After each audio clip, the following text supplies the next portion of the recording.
재미난 얘기 하나 있죠. 충청도에 할아버지 한 분이 중풍으로 누웠는데 집안에 대가족이 살아. 큰아들 작은아들 다 농사짓고. 근데 중풍으로 누워봐, 이 똥 오줌 막 못 가리고 이러면은요 정말로 참 아무도 안 들여봐요. 근데 그냥 그 대가족이 사는데 하루에 밥 3끼 들어올 때 외에는 방문이 안 열리는 거예요. 그러니까 이 할아버지가 기가 막히잖아. 손자도 있고 손녀도 있는데 3번밖에 방문이 안 열리니까 하루는 큰아들을 부른 거야. 얘야, 저 논 두만지기 좀 팔아와라. 아버지 누워있는데 무슨 돈이 필요합니까? 글쎄 그거 내 땅 아니냐. 두만지기를 팔아왔어요. 그랬더니 이거 은행에 가고 1,000원짜리로 바꿔와라. 1,000원짜리로 바꿔왔어요. 이거 내 이불 밑에다 깔아라. 쫙 깔았어요. 그러고 난 다음에 방문 열릴 때마다 1,000원씩 얹어준 거예요. 아니 손자놈들이 가만히 보니까 방문 열릴 때마다 1,000원씩 나온단 말이야. 할아버지 학교 다녀오겠습니다. 그러니까 어떻게? 너 학교 가서 맛있는 거 사 먹어라. 1,000원. 학교 다녀왔습니다. 1,000원. 1,000원 주기 전에 하루에 딱 3번 열리던 방문이 1,000원을 주고 나니까 하루에 30번씩 열리는 거예요. 늙어서 누가 효자예요? 그렇지. 늙어서 자식이 효자가 아니라 누가 효자야? 돈이 효자예요. 자, 그래서 이제 이 3번째 시간 중요한 거 재산 관리에 대해서 지금부터 말씀을 드릴게요. 재산 관리. 노년의 재산 관리 첫 번째, 닭으로 잡아먹지 말고 달걀로 살아라. 닭으로 잡아먹지 말고 뭘로 살아라? 달걀로 살아라. 우리 할머니들 닭 몇 년 살아요? 닭. 예. 닭이 뭐 1년, 2년 산다고 그러는데 닭이 27년 살아요. 닭이 27년 살아요.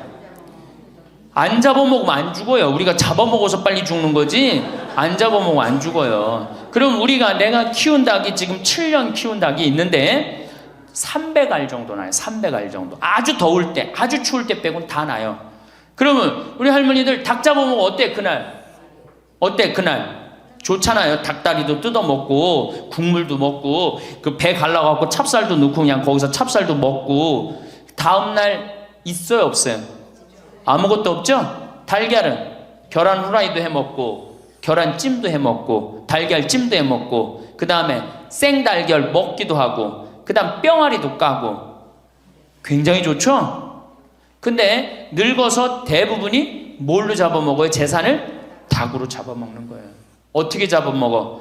어머니 아버지 제가 이번에 좀 사업을 좀 하고 싶은데 가게를 내고 싶은데 어머니 이거 좀 도와주시면은 제가 어머니 아버지 집에서 잘 모실 테니까 어머니 지금 살고 있는 집 팔고 우리랑 합쳐서 삽시다. 내가 가게 낼 테니까. 할머니들이 내가 살면 얼마나 사나? 자식이 사업하겠다는데 내가 무슨 영화를 볼래나? 살면은 얼마나 사나? 몇 년 더 살아? 30년 더 살아요. 70부터 30년이 소중한데 이걸 다 까먹고 자식 해줘야 되겠다. 그리고 집 팔고 아들 집으로 들어가는 날 그날부터 할머니들은 뭐가 되는 거냐? 천덕꾸러기 되는 거예요. 천덕꾸러기 되는 거예요. 그 다음에 눈칫밥 먹는 거예요. 내 재산 주고 내가 이 집에 다 키운 자식인데도 70, 80 되면 어떻게 돼? 눈칫밥 먹고 천덕꾸러기 되는 거야. 그러니까 절대 닭으로 잡아먹으면 안 돼요. 내가 잘 아는 양반이 정년퇴직을 하고 6억을 모았어요. 6억을. 근데 아들이 아예 가게를 하고 싶다는 거야. 가게도 그냥 서울에서 얻어야 되고. 그래갖고 아버지 내가 아버지 잘 모실 테니까 그거 좀 돈을 좀 나한테 투자를 해달라고. 그래갖고 이분이 그랬대. 내가 이제 은퇴도 했고 자식한테 기대서 살아요. 은퇴하고 자식한테 기대고 산다는 생각 절대 하지 마세요. 은퇴하고 그 돈 가지고 내가 알아서 살아야지 이 돈 자식한테 주고 기대서 살아야지 그 생각하지 마. 그래서 거지근성을 버리라는 거예요. 제 얘기는 뭐든지 늙으면 거지근성이 생겨요. 자식한테 기대서 살고 어디 가면 날 해주길 바라고. 그렇죠? 이 생각을 버려야 돼. 이제 독립적인 주체로 살아가야 된다는 생각을 해요. 그래서 자식한테 6억을 딱 줬는데 다음날 이자가 나와야 안 나와요? 다음 달 안 나오죠? 이 은행에다 넣으면 이자 아무리 못 돼도 한 200만 원, 300만 원 나올 거야. 그럼 200만 원, 300만 원 원금도 있고 이자도 200만 원, 300만 원이면 어떻게 해요? 쓸만해져? 근데 아들은 자기 사업 유지하기도 바쁜데 부모님 한 달에 200만 원, 300만 원 용돈 드릴 수 있어요? 없어요? 우리 자식들 의식 속에는 무슨 의식이 있어? 부모 돈은 내 돈이라는 의식이 있어요. 도둑놈 심보가 있단 말이에요. 도둑놈 심보가. 결국은 이분 60 넘은 젊은이 아니야. 젊은이. 이분 어떻게 아파트 경비 나가고 있어요. 결국은 자기 인생 누가 망친 거야? 본인이 망친 거예요. 본인이 자기 발등 누가 찍은 거야? 그래서 이제 누구 원망해? 자식 원망하는 거예요. 원망하고 있는 거예요. 누가 잘못했어? 할머니들이 잘못한 거지. 할아버지들이 잘못한 거지. 남은 30년 인생 휴가다. 보너스다. 내가 가지고 이제까지 벌은 거 이거 갖고 잘 써야 되겠다. 이 생각을 하셔야 된다는 겁니다. 이 재산 관리를 참 잘 하셔야 됩니다. 어떻게 잘 하셔야 되느냐 하면은, 자, 우리 할머니들, 내가 이제 늙은 노부모가 있어요. 큰아들, 최고 아니야? 둘째 아들도 있고, 딸도 있고, 막내딸도 있어요. 아, 그런데 누구한테 자꾸 사업비를 대줘? 큰아들한테 계속 사업비를 대줬어. 그런데 부모한테 돈 뺏어갖고 사업하는 놈 중에 성공하는 놈들 없어요. 쉽게 들어온 거 갖고 어떻게 성공을 해요?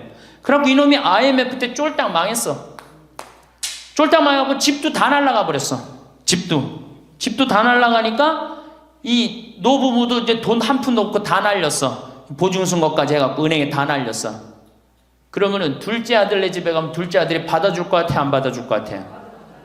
안 받아주죠? 나 힘들고 어려울 때 어머니 아버지가 나한테 해준 게 뭐 있냐고 그 좋아하는 큰아들한테 가라고 그 쫓겨나는 거예요. 그리고 여기 딸한테 가면 딸이 받아줄 것 같아요? 그 좋아하는 엄마 아들한테 가라고 그러고 갈 데가 아무것도 없는 거예요. 나이 먹어갖고 한 자식한테 재산 주는 것처럼 어리석은 게 없어요. 그리고 재산을 줘서도 안 되고.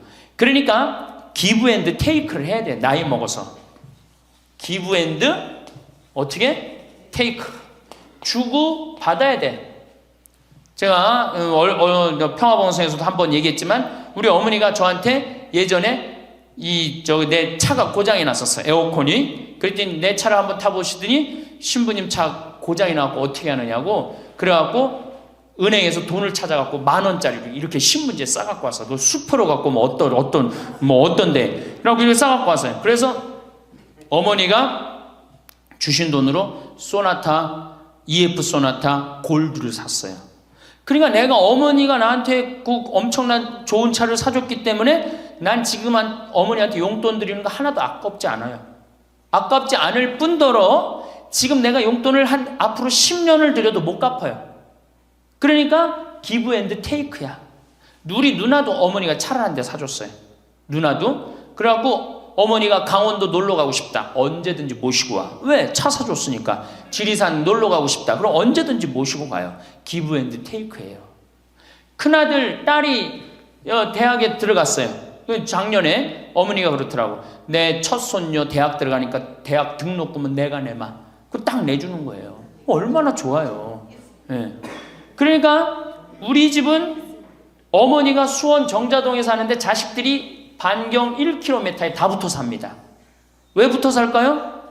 떨어지는 고물이 있잖아요. 떨어지는 고물이. 네.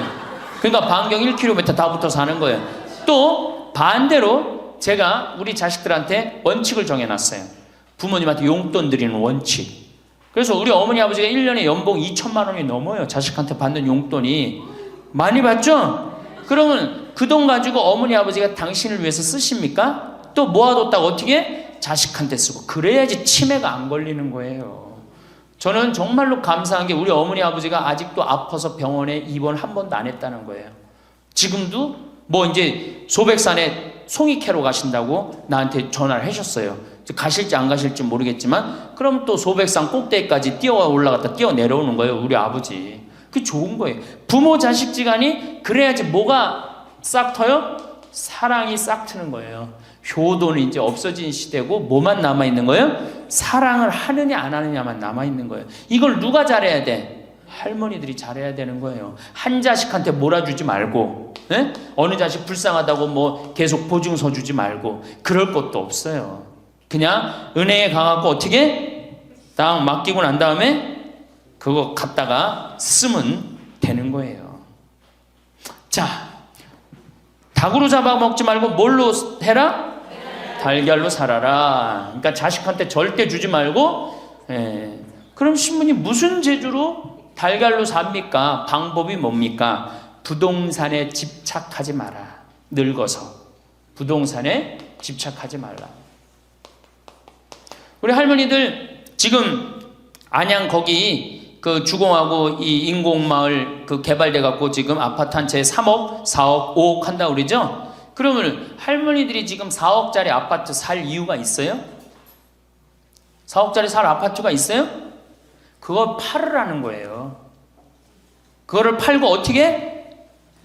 15평, 20평으로 가라는 거예요. 지금 3번에 보면 50평, 이 은퇴한 할머니, 할아버지들이 50평에 사는 할머니들이 무지 많아요. 50평이 밥 먹여줘요? 뭐만 나와? 관리비만 더 나올 거 아니야. 관리비만. 근데 어떤 할머니들이 그런 할머니들이 있어. 자식들이 찾아오면은 집이 넓어야 되지 않느냐고. 자식들이 1년에 몇 번 찾아오는데 1년에 두세 번밖에 더 와요? 추석 때, 생일 때, 그 다음에 설 때. 그 외에는 거의 안 찾아온단 말이에요. 그걸 위해서 50평짜리를 그냥 깔고 앉아서 20년, 30년 앉아있는다는 건 말도 안 되는 거예요. 그러니까 미국은 부동산이 30%, 금융이 70%라는 거예요.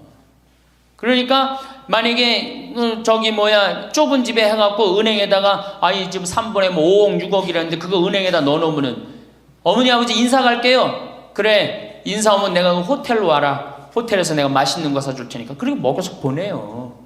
그걸 뭘 집에서 그걸 기다리고 있어요.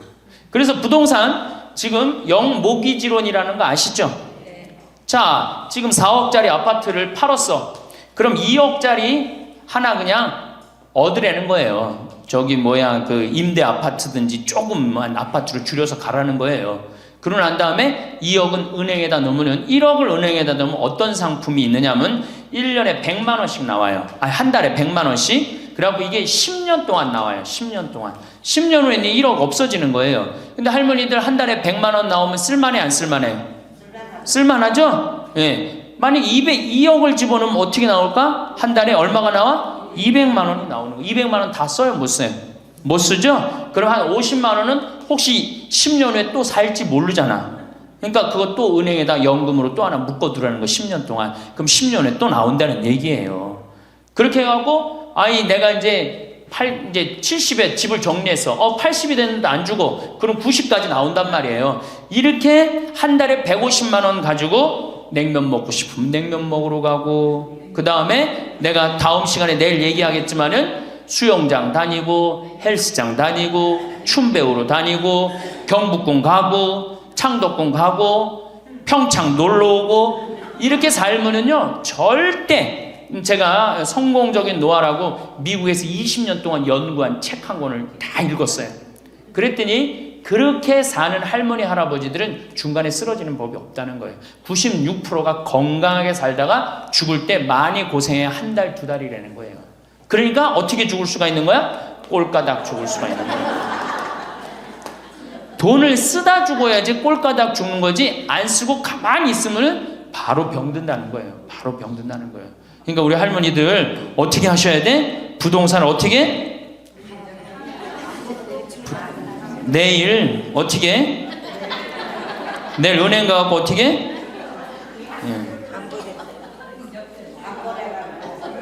은행 가갖고 평가 받아갖고 더 좋은 건 뭐냐? 이 집을 팔지 않고 더 좋은 건 그냥 영모기지론이라고 그러죠? 영모기지론. 은행에 갖다 맡기고 다 내가 죽을 때까지 돈이 나옵니다.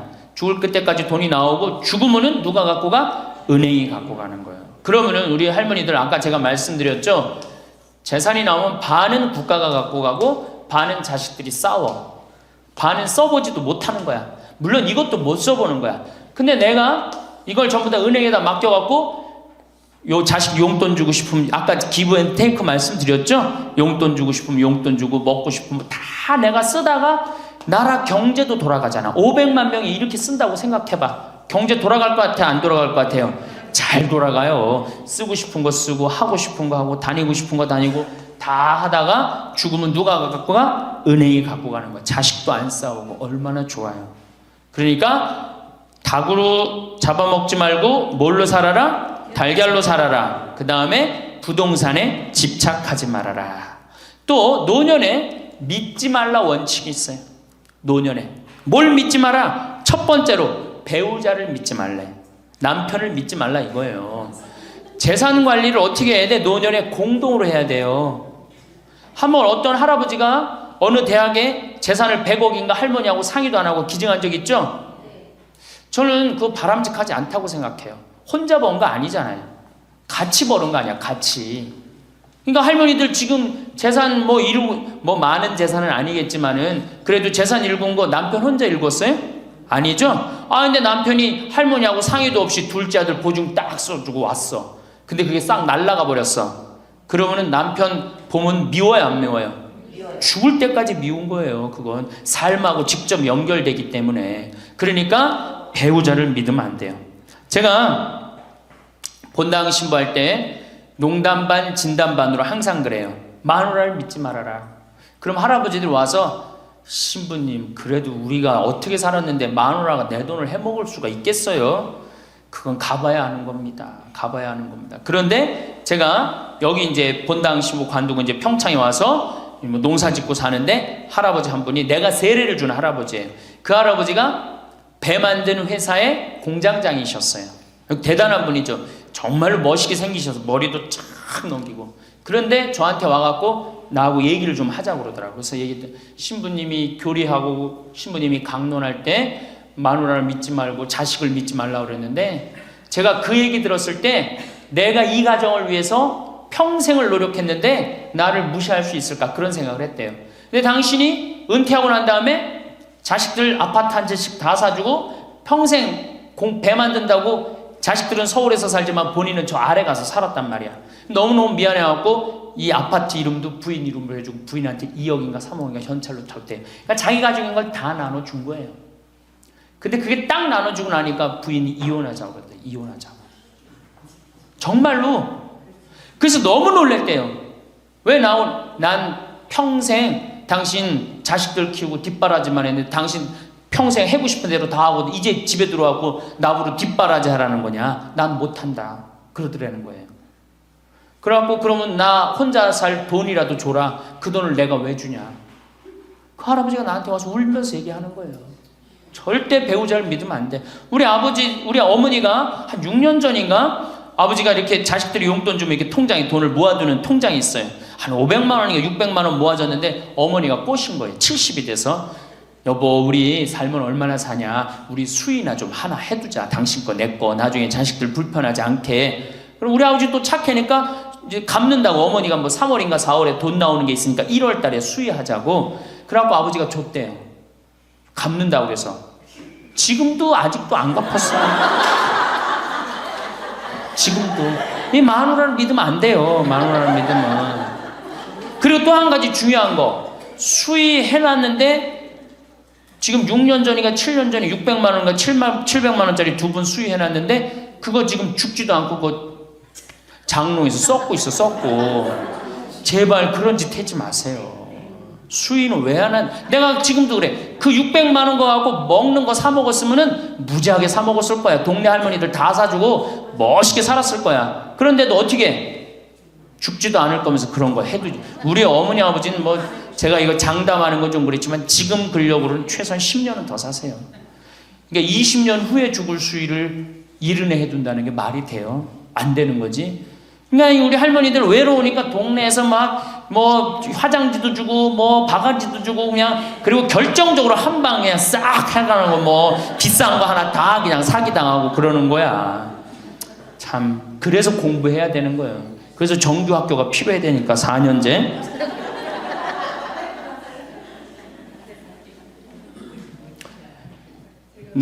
배우자를 믿지 마라. 두 번째 누구를 믿지 마라? 자식을 믿지 마라. 올해 아주 재미난 통계가 하나 나왔어요. 자식을 고생해서 이 자식을 다 키웠잖아요. 자식이 생활비로 지원받는 게 70 넘은 부모님들이 자식한테 1년 동안 생활비 지원받는 게 100만 원이야. 100만 원. 40%의 부모님들이 자식한테 1년에 100만 원 지원받아요. 100만 원 지원받으면 한 달에 얼마일까요? 7만 원도 안 돼. 8만 원, 8만 원. 대학 졸업한 자식이 지원해 주는 건 얼마일까요? 대학 졸업한 자식이 146만 원이에요.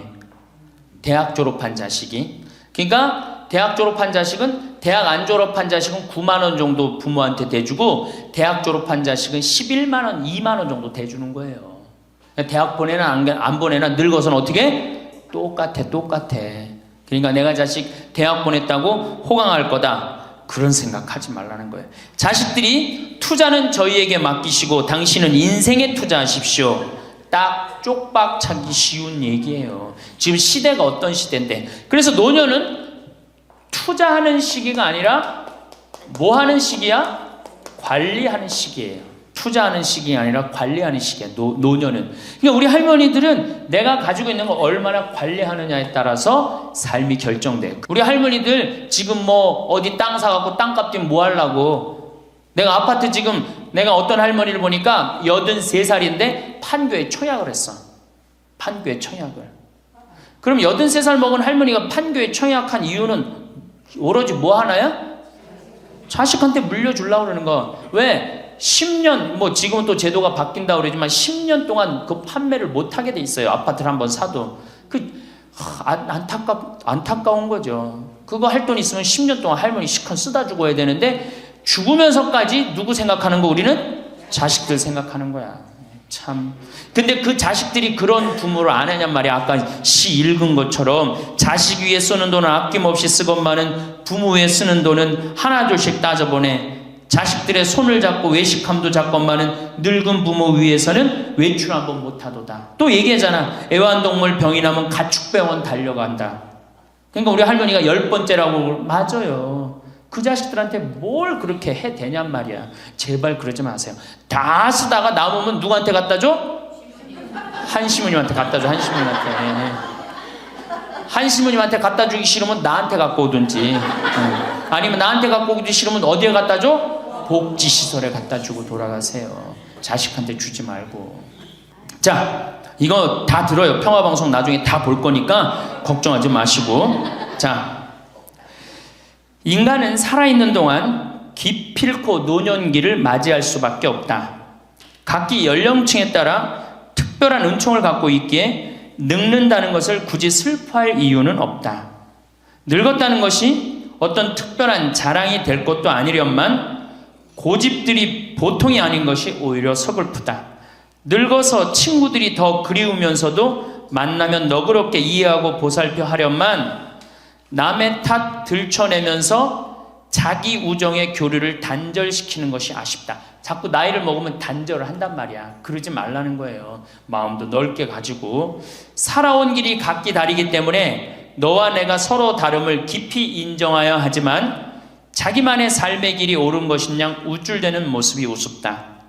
늙어서는 새롭게 만나게 되는 사람도 점점 적게 된다는 것을 알고 만났던 사람들에게 더욱 애정을 쏟으면서 만났던 것을 아름다움으로 간직하고 소중하게 여겨야 한다. 그러니까 우리 할머니들 비산동 성당에서 10년, 20년 같이 다 사귀어왔던 친구 아니에요? 그러니까 누구한테 더 각별해야 돼? 친구들한테 더 각별해야 된다는 거예요. 지난 세월의 삶이 소중한 것이고 거룩한 것이기 때문에 지금 흐르는 이 순간들을 정성을 들여 값지게 살아야 한다. 그러니까 지금 값지게 살아야 된다는 거예요. 값지게. 예. 그 구리에 있는 성 베드로 대학이라는, 구리 성당에 있는 성 베드로 성당에 강의를 갔어요. 그랬더니 강의하기 전에 할머니들이 다 일어나더라고. 봉사자들이 딱 앉더니 수업하기 전에 한 번씩 노인 10계명을 딱 하는데 그분들이 정한 것 같아. 근데 너무 멋있더라고. 그래서 요거 읽어 한번 드릴게요. 1. 당황해하거나 성급해하지 말고 뛰지 말라. 나이를 먹으면 자꾸 당황할 때가 많죠. 그렇죠? 그리고 막 여기 할머니들 여기 와갖고 방이 어딘지 모르고 막 옥상으로 올라가는 할머니들도 있어요. 그런데 그럴 때 어떻게? 당황해하지 말고 성급해하지 말고 물어보면 돼. 근데 나이를 먹으면 자꾸 당황하라고 성급해. 그리고 안 되면 그 다음에 신경질을 부려요. 왜 이러느냐고. 할머니들 아까 저 밑에서 여기 위에 올라올 때 힘들었어 안 힘들었어요? 그 여기 모든 할머니들이 우리 계단에 올라올 때 막 승질을 내. 힘들다고. 이렇게 꼭대기에 있느냐고. 관광버스 여기까지 끌고 올라오지 왜 우리를 저기 밑에서 내려놓냐고. 힘들면 쉬었다가 올라오고 힘들면 쉬었다가 올라오고 힘들면 쉬었다 올라오면 되지. 그러니까 절대 당황하지 말라는 거예요. 두 번째, 자식이 무엇을 해줄까를 기대하지 말라. 참 좋은 얘기 같아. 그러니까 할머니들이 서서 이걸 다 외우더라고. 자식이 뭘 해줄까 기대하지 말라. 거지근성을 버리라는 거예요. 거지근성. 누가 날 해줄까. 돈 제일 많이 깔고 있는 건 누구? 할머니 할아버지들이 제일 많이 깔고 있는 거야. 근데 그거를 쓰는 방법을 모르는 것 뿐이죠. 이제 쓰는 방법을 배우세요. 내일 은행에 가갖고 잡히세요.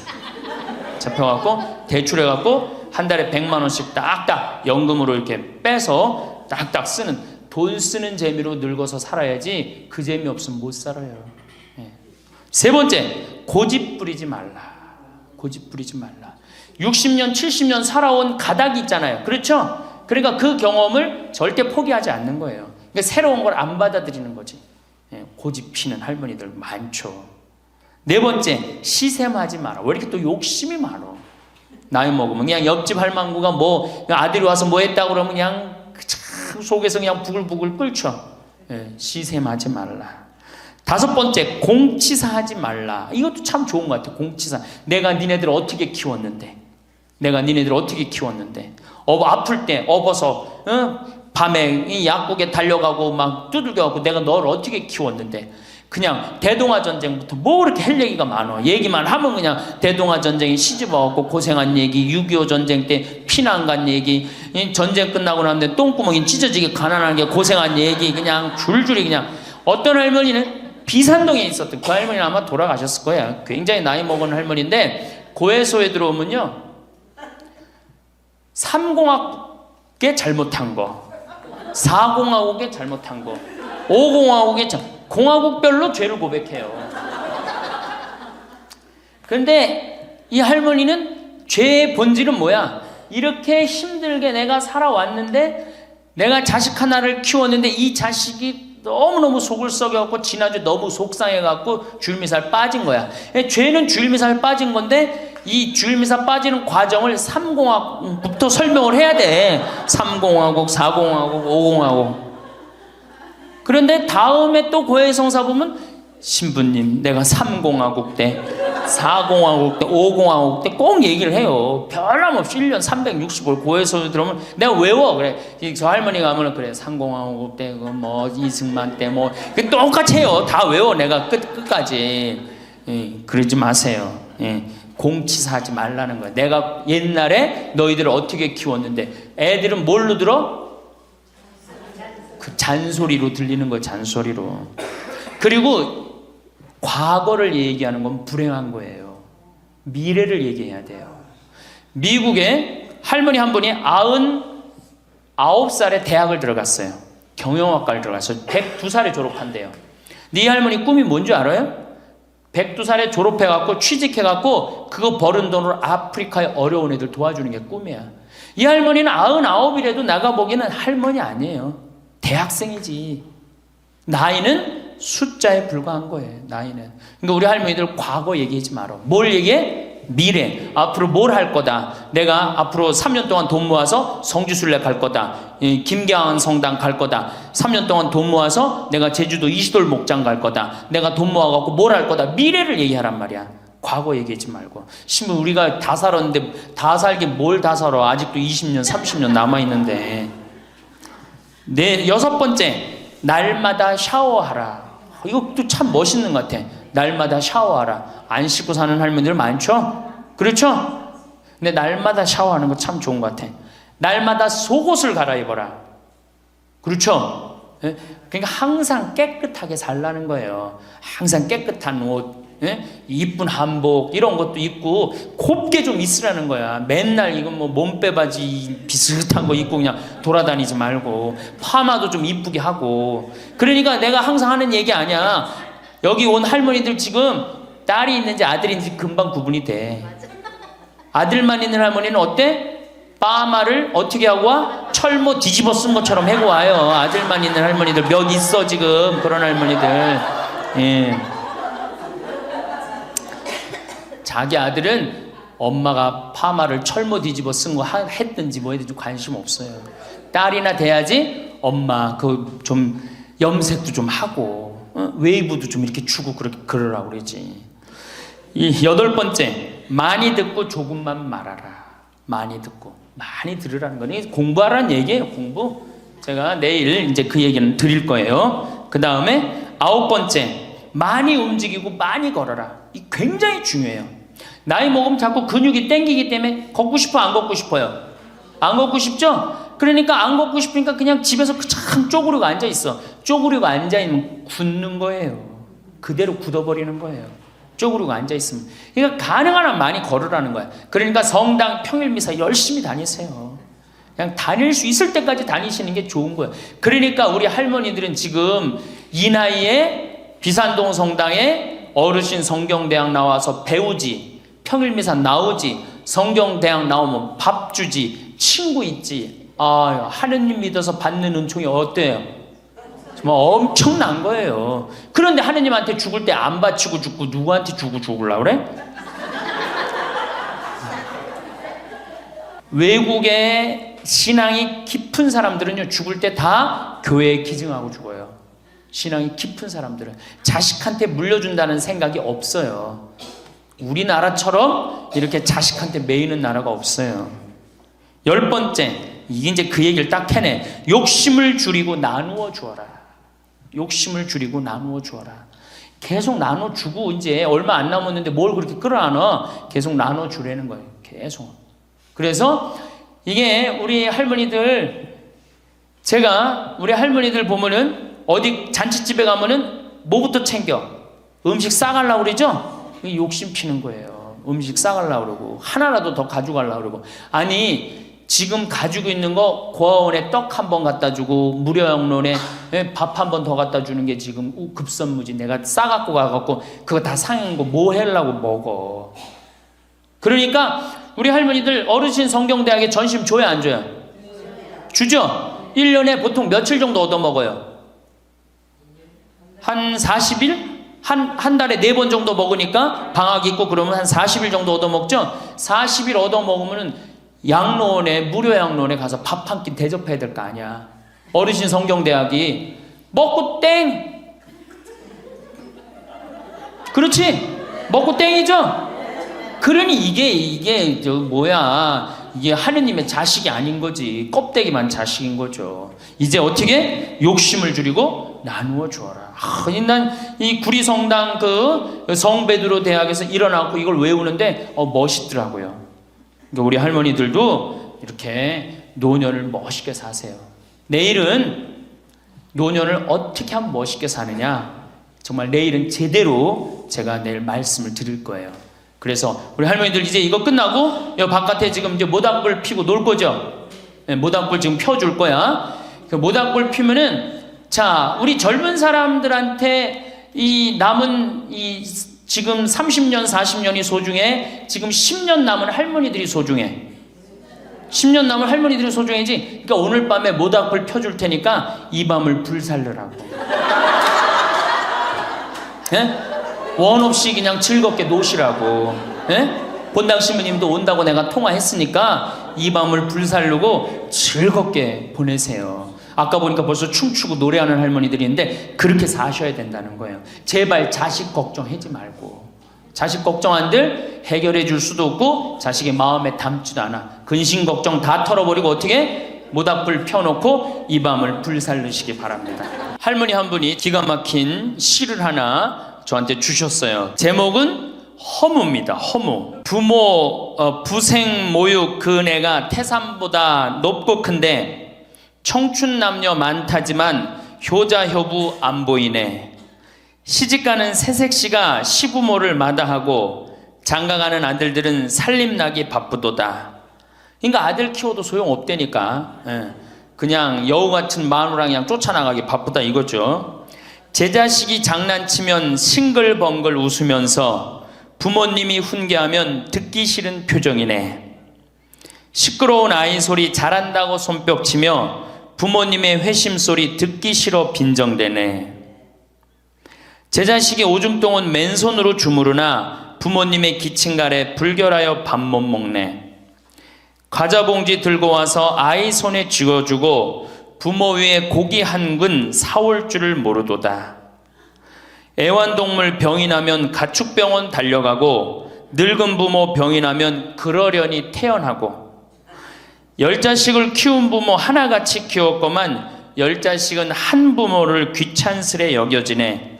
그래서 여기저기 다니면서 길에서 죽는다며요. 아들 많이 키우면은 그냥 이 집에 쫓겨가고 저 집에 쫓겨가고 가다가 자식 위에 쓰는 돈은 아낌없이 쓰건만은 부모 위에 쓰는 돈은 하나 둘씩 따져보네. 자식들의 손을 잡고 외식함도 작건만은 늙은 부모 위에서는 외출 한번 못하도다.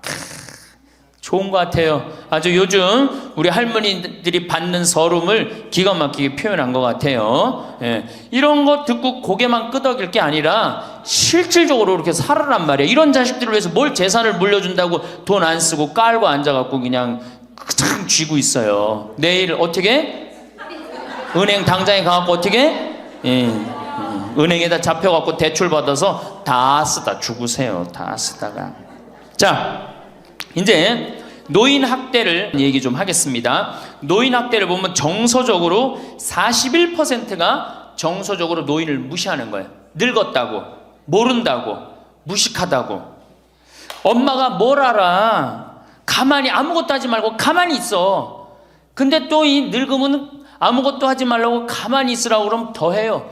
굳이 걸레 삶지 말라고 그래도 굳이 걸레 삶는다고 저기 뭐 통에다가 넣고 또 까먹고 또 그냥 완전히 다 태워먹고. 그러니까 구박을 받는 거지. 왜 하지 말라는 짓을 골라세요. 그거 하는 시간 있으면 어떻게? 나가서 놀아. 밥 한다고 그냥 또 쌀 씻어 얹어갖고 다 태우고 그러지 마시고. 자, 그 다음에 학대가 41%, 방임이 24%예요. 방임. 밥을 먹거나 말거나 방 청소를 해주지도 않고. 제가 봉송체 나가보면 당뇨병 걸린 할머니들 옷을 얼마나 갈아 안 입혔는지 냄새가요, 표현할 수 없는 냄새가 나요. 당뇨병 걸린 할머니들, 이 풍 걸려갖고 이렇게 누워있는 할머니들 집에 가보면은요, 냄새가 아주 묘한 냄새가 나요. 오줌 냄새, 똥 냄새, 군 냄새 막. 그래갖고 그냥 또 봉송체를 가보면은 다 자식 며느리 다 돈 벌러 가고 다 학교 가고 할머니만 혼자 있는 경우도 많아요. 그러니까 그냥 거기서 그냥 이불 속에서 그냥 있는 거예요. 참 그런 거 보면 참 마음이 안타깝죠. 이게 뭐 80, 90된 어머니한테 용돈 드린다는 것은 말할 것도 없어요. 말할 것도 없어요. 전 가끔 이 술이 들어오면은 아버지한테 드려요. 그럼 아버지가 양로원에 노인정에 가고 친구들이랑 먹고 아주 근사하게 고기도 제가 사다 드려요. 고기도 노인정에 친구들이랑 구워 먹으라고. 사실은 제가 아주 강조하는 거지만 여러분들은 자식들보다 누가 더 중요해요? 친구가 훨씬 중요해요. 전신 같이 먹어주고 화투 같이 쳐주고 같이 한탄 신세, 자기 신세 한탄 같이 들어주는 건 누구밖에 없어? 친구가 더 중요한 거야. 그러니까 손자들 용돈 줄 생각하고 그냥 꼬깃꼬깃 모아두지 말고 그 돈 꺼내갖고 어떻게? 친구랑 같이 칼국수 사 먹고 냉면 사 먹으란 말이에요. 제일 중요한 거예요. 이 노년의 유대라는 거는 노년의 유대 관계. 내가 집에서 돈 쓰기 싫어갖고, 사실 돈 쓰기 싫어갖고 안 나가는 할머니들도 많아요. 돈 아까워서. 그래갖고 그냥 집안에 가만히 있잖아요. 그 할머니는 완전히 고립되는 거예요. 내가 친구를 만나고 같이 걱정도 해주고 아픈 친구에서 기도도 해주고 또 아픈 친구 손잡고 평창에도 같이 와주고, 이게 살아가면서 치매 안 걸릴 수 있는 굉장히 중요한 길 중에 하나예요. 난 안 주고 안 받는다. 난 늙었으니까 안 주고 안 받는다. 그런 생각 하지 마시라는 얘기입니다. 세 번째는 이 할머니들이 어떻게 구박을 받냐? 구타야, 구타. 구타가 20%예요. 20%. 때리는 거예요. 때리는 거. 늙은 엄마, 늙은 아버지 때리는 거 말 안 들으면은 정말로 때리는 경우 참 많아요. 정말 기가 막힌 일이 지금 벌어지고 있는 거예요. 근데 이 기가 막힌 일이 왜 벌어져? 이유는 딱 한 가지야. 안 죽어서 벌어지는 거. 안 죽어서 40살에 죽고 50살에 죽고 60살에 죽으면은 이런 구박 받아요, 안 받아요? 이게 70도 살고 80도 살고 90도 사니 이게 자식들이 지치는 거예요. 그러니까 자식들이 나를 좀 무시해도 섭섭해할 게 없어요. 이제 이렇게 이 보너스 인생 요거는 누가 책임져야 돼? 내가 책임져야 돼요. 내가 똑똑해져야 된다는 얘기야. 그래서 정규 학교를 만들어야 돼요. 60 넘어가고 64살까지 학교 다니게 해갖고 이거 졸업한 사람만 100살까지 살게 해줘야 돼. 이거 졸업 안 하면은 뭐 어디로 보내든지 해야지. 이게 그냥 바보같이 살면서 자식들도 원수되고 본인들도 고통스럽고 그냥 마지막 인생을 그렇게 미움, 원망, 저주 속에서 살다가 죽으면 천당 갈 것 같아요? 못 갈 것 같아요? 행복한 상태에서 죽어야지 천당 가요. 요한 바오로 2세 교황님 난 천당 100번 가고도 남은 분이라고 생각해. 왜? 죽으면서 뭐라고 그랬어요? 나는 행복했다. 니네들도 행복해라. 그러고 가셨잖아. 그러니 천당 가시죠. 정말로 이 세상에서 하느님 나라같이 산 분이 천당 가는 거예요. 그러니까 우리 할머니들 지금 중요한 건 웰빙 그러는데 누구 웰빙이 제일 중요해? 할머니 할아버지들 웰빙이 제일 중요한 거야. 나머지 20%는 어떻게 하느냐? 네 번째 노인 구박은 늙은 부부가 서로 구박하는 거야. 늙은 부부가 서로 죽으라고, 나가 죽으라고, 너 그러려면 나가 죽으라고. 늙은 부부가 처음 시집 올 때 다소 곧했던 마누라가 나이를 먹을수록 거칠어지죠. 그렇죠? 얌전해지긴 뭐가 얌전해? 지금 우리 할머니들 할아버지들한테 얌전해 안 얌전해요? 막 소리 지르고 그러잖아요. 오히려 누가 얌전해? 할아버지들이 얌전해져. 늙으면 이상하게. 그러니까 할아버지들이 여성스럽고 할머니들이 남성스러워져요. 그냥 어떤 할아버지가 이제 나이를 먹으면 먹을수록 이 기가 죽어갖고 할머니가 말을 안 듣는 거야. 저녁을 먹으려고 그러는데 안방에서 마누라 오늘 저녁 뭐 했어? 국은 뭐 끓였어? 근데 아무 대답이 없는 거. 부엌에서 딸그락 소리는 들리는데. 그래갖고 이제 안 그래도 이제 할머니가 자기를 무시하는 것 같아서 막 화가 나는데 대답을 안 하니까 날 진짜 무시하는 것 같잖아. 그래갖고 이제 거실에 나가고 또 얘기했어요. 마누라 오늘 저녁 뭐 했냐니까 국 뭐 끓였어? 그런데도 딸그락 소리는 들리는데 아무 대답이 없는 거예요. 그래갖고 이제 너무 열받아갖고 부엌에 가갖고 이제 소리를 지르는 거야. 아니 오늘 저녁 뭐 했는데 왜 무시하느냐고? 왜 대답을 안 하느냐고? 그랬더니 할머니 하시는 말씀이 내가 콩나물국이라고 3번이나 대답했는데 왜 이렇게 자꾸 떠드느냐고. 그러니까 할아버지 자기 귀 먹은 건 생각 안 하고 뭐만 생각나는 거예요? 할머니가 대답 안 했다는 것만 섭섭한 거야. 늙으면 그러니까 자꾸 자기 자신은 모르고 뭐만 생각해? 섭섭한 것만 생각하는 거. 섭섭한 것만. 이게 서로 이해하고 감싸줘도 전찬을 판국인데 이게 서로 구박하면 되겠어요? 이제는 누구밖에 없어? 할머니 할아버지들밖에 없어요. 이제 만약에 돌아가시면 어떻게 돼요? 고아되는 거예요. 고아되는 거. 할아버지들 돌아가시면 우리 할머니들 뭐 돼? 고아되는 거예요. 작년에 여기 할아버지 여기 고아할머니 몇 분 계신가 보다. 작년에 할아버지 한 분이 81살 되신 할아버지예요. 오셔갖고 그러는 거예요. 두부도 만들어 먹고 여기 또 5월 6월달 경치가 너무 좋잖아요. 찰떡도 만들어 놓고. 근데 할아버지가 신부님 이렇게 좋은데 나 혼자 오니까 별로 안 좋아요. 우리 마누라하고 나하고 부부 금실이 너무 좋았는데 작년에 마누라가 죽었다는 거예요. 그런데 더 여기 오니까 더 쓸쓸해 되는 거야. 이 좋은 거 같이 봤으면 얼마나 좋을까. 이 앞에 강 바라보고 탁 저녁에 모닥불 펴놓고 놀고 아까 두부 만들어갖고 막걸리 한잔하고 이 좋은 걸 같이 했으면 얼마나 좋았겠느냐 이거예요. 그러니까 우리 할머니들 자식들 걱정하지 말고 누구 걱정해줘? 할아버지들 걱정해줘요. 자식들 뒷거 챙겨줄 거 있으면 누구 보약해드려? 할아버지 보약해드리세요. 자녀들이 자신의 둥지를 떠나 각자의 길을 걸어가기 시작하면 우리는 문득 새로운 인생의 장 앞에 서게 됩니다. 지금까지 부모로서 자녀를 키우고 가정을 꾸려나가는 일이 삶의 중심이었다면 이제는 조금 다른 관점에서 자신의 삶을 바라볼 때가 되었습니다. 많은 분들이 이 시기에 혼란을 느끼곤 합니다. 지금까지 해왔던 역할이 줄어들면서 공허함을 느끼기도 하고 앞으로 어떻게 살아가야 할지 막연함을 느끼기도 합니다. 하지만 이것은 자연스러운 과정입니다. 이 인생의 각 단계마다 우리에게는 새로운 과제와 새로운 기쁨이 주어지니까요. 이제는 자신을 위한 시간을 가져야 할 때입니다. 지금까지 가족을 위해 자신을 희생해왔다면 이제는 자신의 행복과 안녕을 먼저 생각해야 합니다. 이것이 이기심이 아닙니다. 오히려 자신이 건강하고 행복해야 가족들도 안심할 수 있고 진정으로 도움이 될 수 있습니다. 돈 이야기를 하는 것이 속물스럽게 느껴질 수도 있지만 현실적으로 경제적 기반이 있어야 존엄하게 살 수 있습니다. 나이가 들수록 돈이 진짜 효자라는 말이 실감납니다. 자녀에게 손을 벌리지 않고 당당하게 살 수 있는 것 말입니다.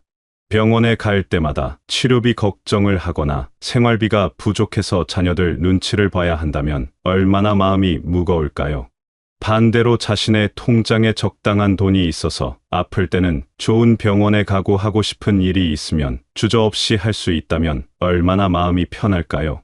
경제적 독립은 단순히 돈의 문제가 아닙니다. 자존감의 문제입니다. 자녀에게 아쉬운 소리를 하지 않아도 되고 오히려 필요할 때는 도움을 줄 수 있는 여유가 있을 때 진정한 부모의 나타납니다. 그렇다고 해서 무작정 돈을 모으기만 하라는 뜻은 아닙니다. 적절하게 쓸 줄도 알아야 합니다. 자신을 위해 쓰는 돈을 아까워하지 마세요. 맛있는 음식을 먹고 좋은 옷을 입고 여행도 다니면서 삶의 질을 높이는 것이 중요합니다. 돈은 살아있을 때 써야 의미가 있습니다. 또한 재정 관리도 체계적으로 해야 합니다. 앞으로 필요한 의료비나 생활비를 미리 계산해보고 그에 맞는 계획을 세우는 것이 좋습니다. 급작스러운 상황에 대비해서 비상금도 따로 마련해두는 것이 현명합니다.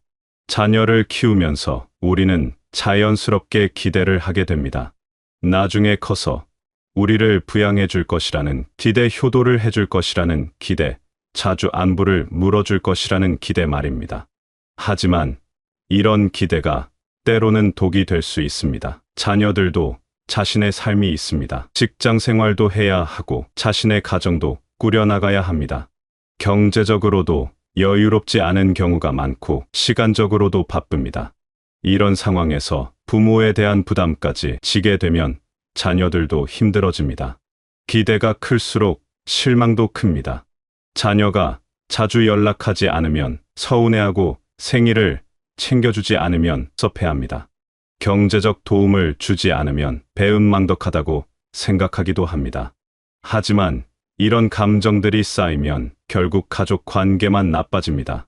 자녀에 대한 기대를 내려놓는다고 해서 사랑을 포기하는 것은 아닙니다. 오히려 더 건강한 사랑의 방식입니다. 조건 없이 사랑하고 기대 없이 베푸는 것이 진정한 부모의 사랑이 아닐까요? 자녀들이 잘 지내고 있다는 것만으로도 감사한 일입니다. 건강하게 자신의 삶을 살아가고 있다면 부모로서 할 일은 다 한 것입니다. 더 이상 바랄 것이 무엇이 있을까요? 대신에 자녀들과는 적당한 거리를 유지하면서 서로를 존중하는 관계를 만들어가는 것이 좋습니다. 너무 자주 연락해서 부담을 주지도 말고 너무 무관심하지도 말고 적절한 선을 지키는 것입니다. 자녀에 대한 기대를 내려놓으면 새로운 관계들이 더 소중하게 다가옵니다. 특히 나이가 비슷한 친구들과의 관계는 자녀와의 관계와는 또 다른 즐거움을 줍니다. 같은 시대를 살아온 친구들과는 대화가 통합니다.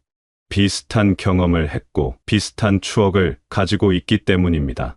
옛날 이야기를 나누면서 웃고 현재의 고민들을 서로 나누면서 위로를 받습니다. 또한 새로운 취미 활동을 통해 만나는 사람들도 있습니다. 등산을 좋아한다면 등산 동호회에 가입할 수 있고, 독서를 좋아한다면 독서 모임에 나갈 수 있습니다. 요리에 관심이 있다면 요리 교실에 다니면서 새로운 사람들을 만날 수 있습니다. 이런 관계들의 장점은 서로에게 부담이 없다는 것입니다.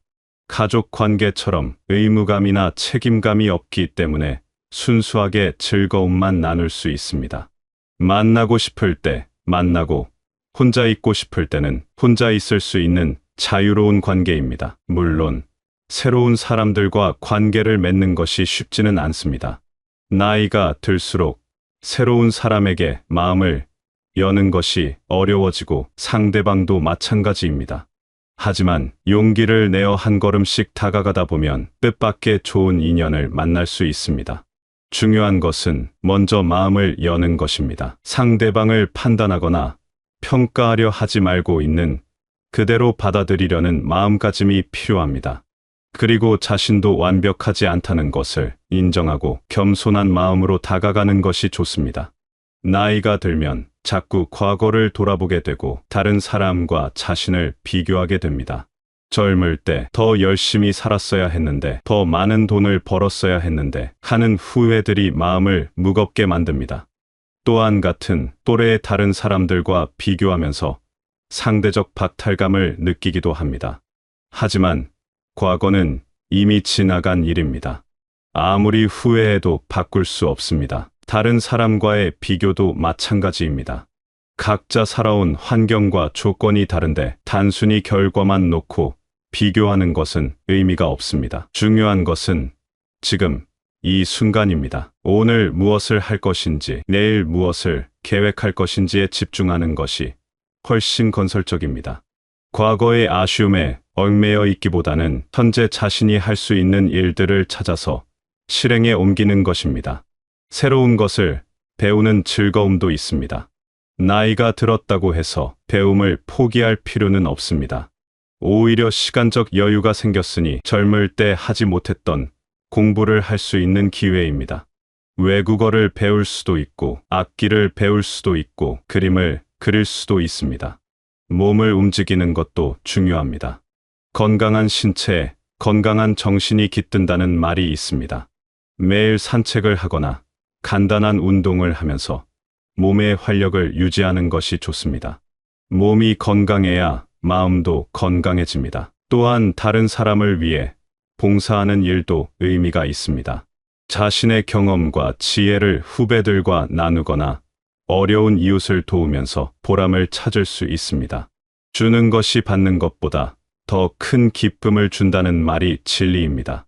독서도 좋은 취미입니다. 책을 통해 다른 사람의 인생을 간접 경험할 수 있고 새로운 지식과 지혜를 얻을 수 있습니다. 도서관에 가서 조용히 책을 읽는 시간은 마음의 평화를 가져다 줍니다. 주체적인 삶을 살기 위해서는 건강한 마음가짐이 필요합니다.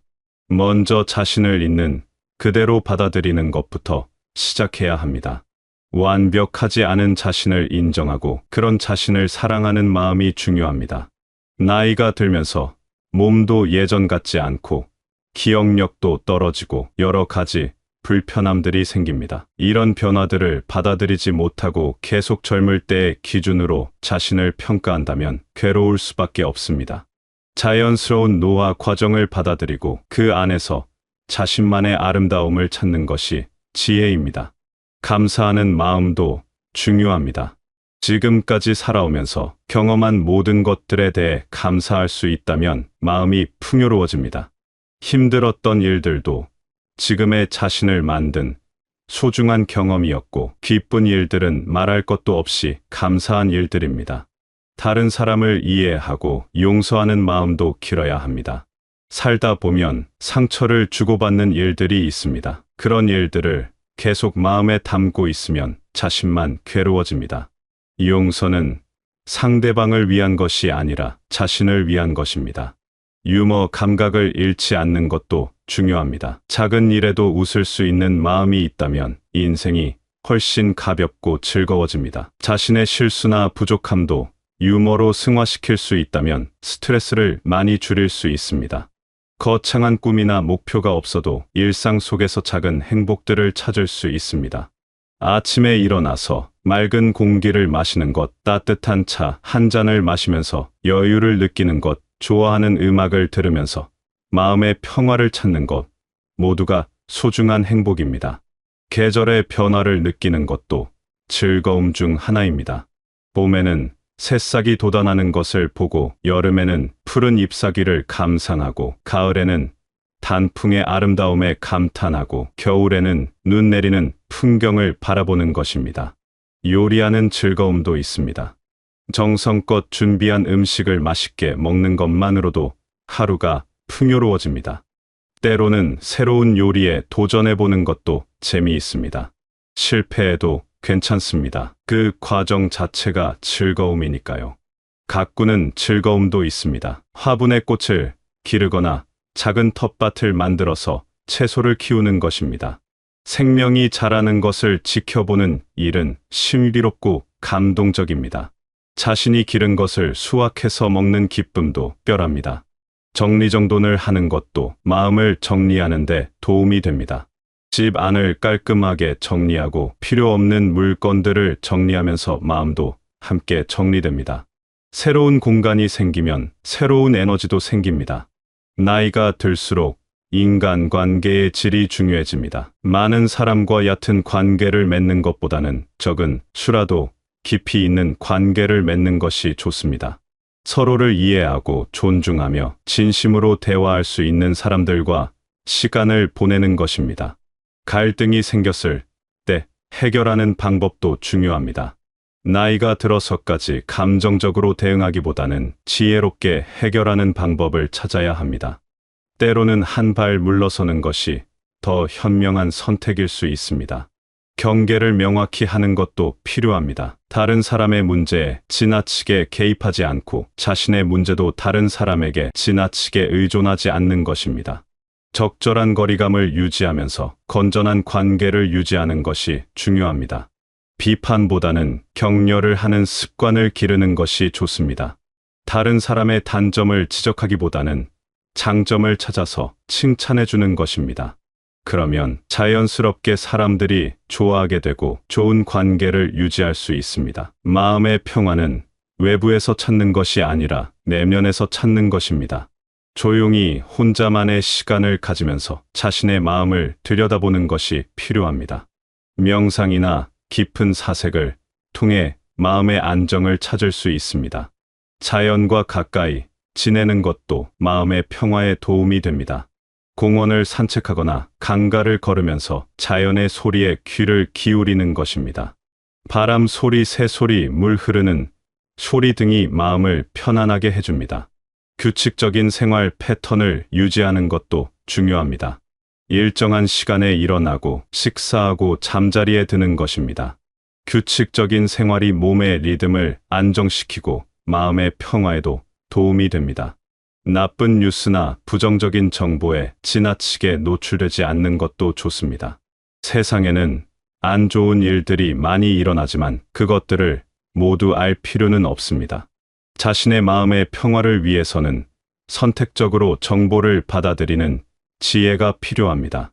진정으로 아름다운 노년의 모습은 외모가 아니라 내면에서 나오는 품격, 오랜 세월을 살아온 경험에서 우러나오는 지혜와 여유로움이 진짜 아름다움입니다. 남을 배려하고 이해하는 마음이 몸에 밴 사람은 나이가 들어도 매력적입니다. 젊은 사람들을 아래로 보지 않고 그들의 새로운 문화와 생각을 이해하려고 노력하는 모습이 아름답습니다. 자신의 실수나 부족함을 인정할 줄 아는 겸손함도 품격의 중요한 요소입니다. 완벽하지 않은 자신을 받아들이고 계속 배우고 성장하려는 마음가짐이 젊음을 유지하는 비결입니다. 화를 잘 내지 않고 평온함을 유지하는 것도 중요합니다. 작은 일에 감정적으로 반응하기보다는 한 번 더 생각해보고 현명하게 대처하는 모습이 품격 있어 보입니다. 다른 사람의 말을 잘 들어주는 것도 품격 표현입니다. 자신의 이야기만 하려고 하지 않고 상대방의 이야기에 관심을 가지고 귀 기울여 들어주는 것입니다. 행복은 큰 것에서 찾는 것이 아니라 작은 것에서 찾는 것입니다. 건강하게 하루를 시작할 수 있다는 것, 사랑하는 사람들과 함께 시간을 보낼 수 있다는 것, 좋아하는 일을 할 수 있다는 것 모두가 행복의 요소들입니다. 비교하지 않는 것도 행복의 조건입니다. 다른 사람과 비교해서 자신이 부족하다고 느끼면 행복할 수 없습니다. 자신만의 기준을 세우고 그 기준에 따라 살아가는 것이 중요합니다. 완벽을 추구하지 않는 것도 행복의 비결입니다. 모든 것이 완벽할 수는 없습니다. 부족함이 있어도 그것을 받아들이고 그 안에서 최선을 다하는 것이면 충분합니다. 지금 이 순간을 소중히 여기는 것이 가장 중요합니다. 과거에 얽매이지 않고 미래를 걱정하지 않고 현재에 집중하는 것입니다. 지금 이 순간이 우리가 살 수 있는 유일한 시간이니까요. 이 인생을 책에 비유한다면 지금은 마지막 장을 쓰고 있는 시기입니다. 지금까지 써온 이야기들이 어떤 내용이었든 마지막 장을 아름답게 쓸 수 있다면 전체 이야기가 아름답게 완성됩니다. 자신의 삶을 돌아보면서 의미를 찾는 것도 중요합니다. 지금까지 살아오면서 무엇을 이루었고, 무엇을 배웠고, 무엇을 남길 것인지 생각해보는 것입니다. 작은 것이라도 의미 있는 일들을 많이 찾을 수 있을 것입니다. 후회보다는 감사함에 집중하는 것이 좋습니다. 잘못한 일들도 있겠지만 잘한 일들도 많이 있을 것입니다. 힘들었던 시간들도 있었겠지만 행복했던 시간들도 많이 있었을 것입니다. 감사한 마음으로 돌아보면 자신의 인생이 소중하게 느껴집니다. 미래에 대한 계획도 세워보는 것이 좋습니다. 아직 하고 싶은 일들이 많이 있을 것입니다. 가보고 싶은 곳, 만나고 싶은 사람, 배우고 싶은 것들 말입니다. 나이가 들었다고 해서 꿈을 포기할 필요는 없습니다. 다음 세대에게 무엇을 남길 것인지 생각해보는 것도 의미가 있습니다. 물질적인 유산도 중요하지만 정신적인 유산이 더 소중합니다. 자신이 살아온 경험과 지혜를 어떻게 전할 것인지 고민해보는 것입니다. 자신만의 철학을 정립하는 것도 좋습니다. 오랜 세월을 살아오면서 터득한 인생의 진리들을 정리해보는 것입니다. 그것이 자신만의 소중한 유산이 될 것입니다. 이 인생의 후반부는 결코 쇠퇴의 시기가 아닙니다. 오히려 완성의 시기입니다. 지금까지 쌓아온 경험과 지혜가 빛을 발하는 때입니다. 경제적 독립을 바탕으로 자녀에 대한 기대를 내려놓고 자신만의 주체적인 삶을 살아갈 때 진정한 행복을 찾을 수 있습니다. 돈이 진짜 효자라는 말은 씁쓸하게 들릴 수도 있지만 현실입니다. 경제적 기반이 있어야 존엄하게 살 수 있고 자녀들에게도 부담을 주지 않을 수 있습니다. 자녀에 대한 기대를 버린다는 것은 사랑을 포기하는 것이 아니라 더 성숙한 사랑의 방식입니다. 그리고 자신의 삶을 주체적으로 살아간다는 것은 남과 비교하지 않고 과거에 얽매이지 않으면서 현재에 충실하는 것입니다. 이 모든 것들이 쉬운 일은 아닙니다. 하지만 하루하루 조금씩 실천해 나가다 보면 분명히 더 행복하고 만족스러운 삶을 살 수 있을 것입니다. 자신만의 속도로 자신만의 방식으로 아름다운 인생의 마지막 장을 써나가시길 바라겠습니다.